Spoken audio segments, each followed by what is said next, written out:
Okay, so let's finish the chapter 15 and covering humans and primates, but more importantly, primates, more importantly than humans. So there are important stuff that we need to cover, and the most important stuff for you would be that tree. You need to be able to do that tree on your own. So it's going to be important that you are capable of drawing it from memory. For that, you will have to understand it. And to understand it, we have to cover some generality between all those primates, including us, starting with the grasping hand, opposable thumb. So this is opposable. If you try to oppose fingers, you just can't. You can oppose two fingers from two different hands, but you cannot oppose anything but the fingers with the thumb. That allows you to carry stuff, to hold stuff, because if you try to hold stuff without a thumb, it's going to be harder. You can, but it's going to be hard. Then you have the binocular vision. We see things with depth, contrary-wise to many other animals. We're not the only one with eyes in the front, but we're the one with the biggest overlap. So we are very good at depth perception and movement as well.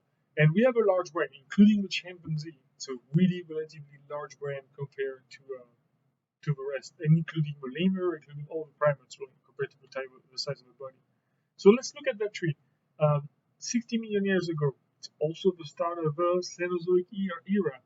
Yes, remember that. The prosimians, lemur, endemic to Madagascar, those share with the rest of the tree all of those traits that we talked about, flat nails being one of them, the large brain, binocular vision, opposable thumb. Red traits like that are ancestral. Everyone below it shares it, right?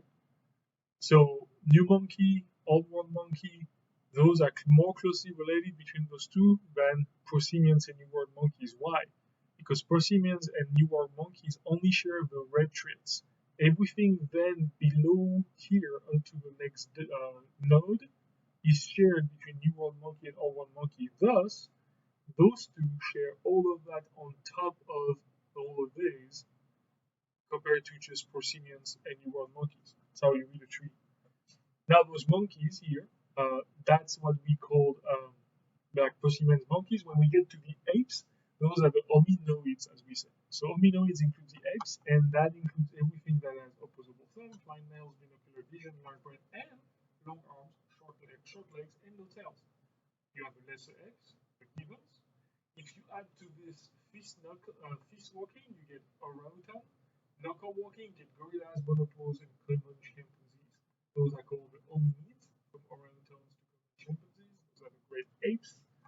And when you add at the end bipedalism, and I should say obligatory bipedalism and long legs, you get to hominids. The human ancestors, Homo sapiens, our species, and all the extinct ancestors. Bunch of them that we killed, or that are disappeared, or died, or hybridized with us. They need to be able to draw that tree from memory with all the different traits, right? In the lab, you do some comparison of bones, and I encourage you to look at the lab for that. In here, I really want you to focus on the tree. Switching gears, focusing on the tree only, if we zoom in here, that's closer to only the hominids, we find out all those different species. Should we remember all that? No. But do remember that date, 6 million years ago is the last common ancestor between all the Homo sapiens, so hominid species, and the hominoid, right, species.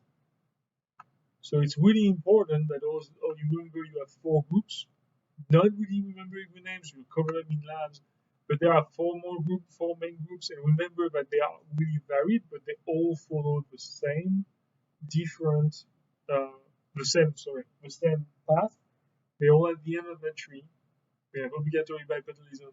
They use tools, and they have really large brain, right?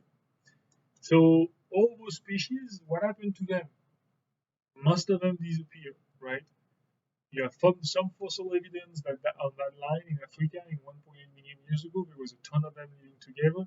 But then again in Europe, and as we're getting closer, the only one that made it is Homo sapiens here. The present day is that line here. And everything else disappeared, but extremely recent. For some of them, it's unclear. From Neanderthals, we're pretty sure we hybridized them to death. So different species, different fates, and yet we're not really sure, but the only one that's left is Homo sapiens. Very fascinating. Just so you know, it means that all of those are less evolved than us because we're still alive. However, if you go back to the tree of the primates tree, that tree here, I want to emphasize all of those here are as evolved as us, and we are as evolved as them. They are all continue to evolve along those branches. They may share less common traits with us compared to bonobos that share more traits with us, right? Up to knuckle walking, but they have their own evolution along their branches, so they have evolved. Thus, really important to remember, if you take an orangutan and you go 500 million years in the future, you won't get a human. That's not how it works. You would get an orangutan that's more complex. If you get a prosimians and you let it evolve, it's not going to become a new world monkey, then an old monkey. It doesn't. It's not a ladder to go up. They are their own thing. They have evolved in their own right. It's similar if you take a shark and you let it go. You're not going to get in 100 million years a dog. It's not how it works. They have specialized in their own niche. They are specialized in their own ways. So we are all as evolved as everything else. The thing that we talk about sharing traits, it's not about evolvedness and much more about relatedness between species, right? So humans don't descend from common chimpanzee or bonobos, but bonobos, common chimpanzees, and humans share a common ancestor. All primates share a common ancestor 6 million years ago. 60 million years ago, sorry. And the 6 million years ago is the common ancestor of all hominins, human species, right? So remember it's from the classification of all life, 500 million years, 250 million years, 60 million years, and then 6 million years, right? So really important to remember all that.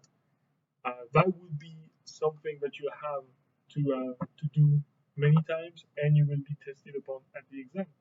So yeah, and that's the end of chapter 15. I'll see you in the next one. You guys take care.